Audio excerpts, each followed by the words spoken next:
Hello everyone, कैसे हैं आप सभी। आशा करती हूँ अच्छी होंगी और खूब मन लगा के पढ़ाई कर रहे होंगे। तो कभी कभी ऐसा होता है कि हम किसी काम में लगातार लगे हुए हैं, कई वर्षों से लगे हुए हैं और उस काम में हमें सफलता नहीं मिल रही है। चाहे बात हो पढ़ाई लिखाई की या किसी भी काम में, हम लगे हुए हैं और हमें सफलता नहीं मिल रही है, एकदम टूट से गए हैं। और फिर अचानक से हमारे दिमाग में एक ख्याल आता है अपने आप को मोटिवेट करने का, पुश करने का कि भाई चलो अब हम ईश्वर के ऊपर छोड़ते हैं। अब हम नहीं कुछ करेंगे, हमको जितना करना था हम कर लिए, अब सब ईश्वर ही करेंगे, हम कुछ नहीं करेंगे।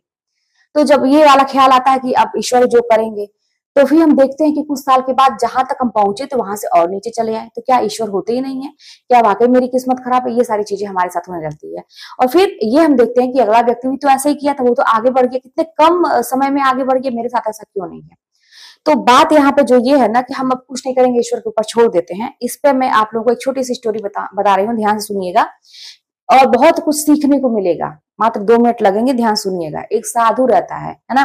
वो भगवान पे बहुत भरोसा करता है और वो भी यही सोचता है कि मैं कुछ नहीं करूंगा, जो भी करना है भगवान ही करेंगे, क्योंकि भगवान तो मेरे साथ है हमेशा, मैं बहुत भजन करता हूँ।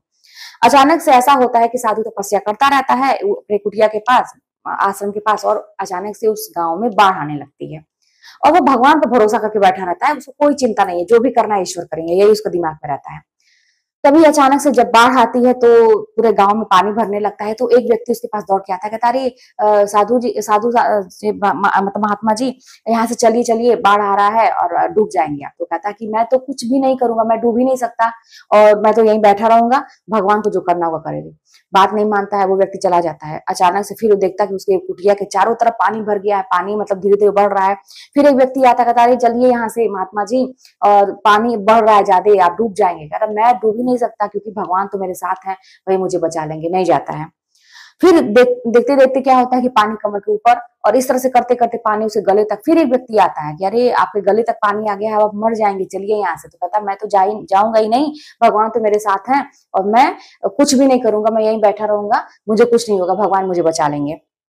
करते करते बात नहीं मानता है, नहीं जाता है। अचानक फिर क्या होता है कि पानी ऊपर तक चढ़ता है अचानक से, और फिर वो व्यक्ति जो साधु रहता है वो मर जाता है। अब मर जाता है तो फिर वो सोचता है कि अरे मैं तो भगवान पर विश्वास करता था, ऐसा मेरे साथ हो गया कि भगवान ने तो आए ही नहीं बचाने के लिए।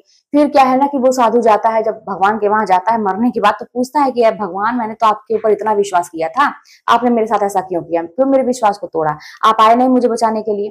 तो भगवान ने कहा कि भाई मैं तेरे पास 3-3 बार आया था तुझे बचाने के लिए, लेकिन तू सुनता ही कहाँ है किसी की। तू तो बस ये कह रहा था मैं कुछ करूंगा ही नहीं, मैं भगवान के भरोसे बैठा हूँ, भगवान करेंगे। अरे भाई, जब मैं तुझे बचाने के लिए आया था तो तुझे तो हाथ पैर चला के वहां से उठ के भागना था ना, अपना भी तो कुछ हाथ पैर चलाना था। तो देखिए, सीख हमसे इस मतलब स्टोरी से यही मिलती है ना कि हमें भगवान के भरोसे बैठना तो चाहिए, लेकिन अपना हाथ पैर रोकना कभी भी नहीं कम करना चाहिए। कितना भी आपके ऊपर मुसीबत आ जाए, कितना भी संघर्ष, कई वर्षों से आप लगे हैं, कभी भी अपने हाथ पैर को मत रोकिए, काम करने से लगातार प्रयास करते रहिए। और तब एक दिन ऐसा आता है ना कि भगवान स्वयं आते हैं आपके पास और आपको एक मतलब कोई ऐसा अवसर बनाते हैं कि आपको वहां से निकालेंगे और एक नया रास्ता दिखाएंगे। और अभी मैं बात करूं आप लोगों से, क्या आप जानते हैं कि आपके इर्द गिर्द कौन लोग ऐसे हैं जो आप किस रूप में आए हैं कि आप नहीं समझ सकते हैं? ये जो वैकेंसी आई है, जो आप पढ़ाई कर रहे हैं, ये किस रूप में आई है आप नहीं जान सकते। आपने हो सकता है आप बहुत ज्यादा संघर्ष कर रहे हैं, भगवान खुद आके समझिए कि आपके लिए एक वैकेंसी ला रहे हैं, परीक्षा ला रहे हैं। अब आपने, भगवान ने तो आपको अवसर दे रहे हैं, और आप क्या कर रहे हैं कि अब उस पर अगर आप जरा से भी लापरवाही की, अपना हाथ पैर नहीं चलाएंगे, तो क्या भगवान आपको थोड़ी ना परीक्षा में पास करें? भगवान तो अवसर पे अवसर आपको दे रहे हैं। आपको आके गुरु के रूप में भगवान है, आपको एक मार्गदर्शन दे रहे हैं कि बेटा तुम ऐसे पढ़ो, वैसे पढ़ो, इतने घंटे की पढ़ाई करो, इस तरह से टॉपिक तैयार करो। तब भी आप नहीं सुन रहे हैं, क्योंकि आपको अपना आलस है या बाकी काम है वो सब नजर आ रहे हैं, या कोई भी परेशानी है वो आपने अपने ऊपर हावी करके रखा है, आप नहीं बात मान रहे हैं। तो फिर पता नहीं किस रूप में भगवान आए हैं। जैसे साधु के पास वो 3 जो व्यक्ति आए थे वो भगवान के रूप में ही थे, वो पहचान ही नहीं पाया। तो हो सकता है कि आपके पास भगवान किस रूप में आ रहे हैं, आपको आपके रास्ते से ऊपर उठाने के लिए, आप समझ नहीं पा रहे हैं। तो इसीलिए कहने का मतलब है ना कि जिस रूप में कोई गुरु हो या कोई वैकेंसी आई हो या किताबों के रूप में ही आपके पास भगवान है, आप अपना हाथ पर चलाइए, आप अपने प्रयासों में कमी मत करिए, तभी भगवान आपकी सहायता करेंगे। तो बस यही था कि एकदम हाथ पर बंद करके भगवान के ऊपर मत बैठिए कभी भी। बार बार मैं कहती हूँ चमत्कार कहीं से नहीं होगा।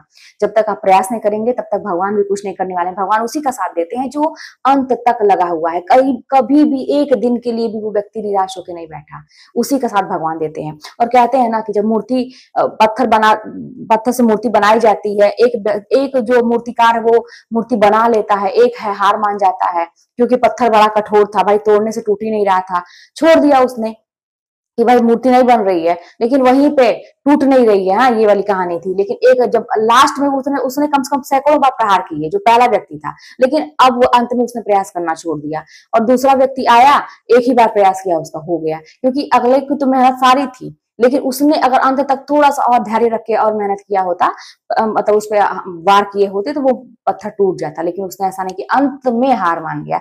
तो आप लोग भी भैया जब तक सफल न हो हार मत मानिएगा, क्योंकि सफलता तो निश्चित है।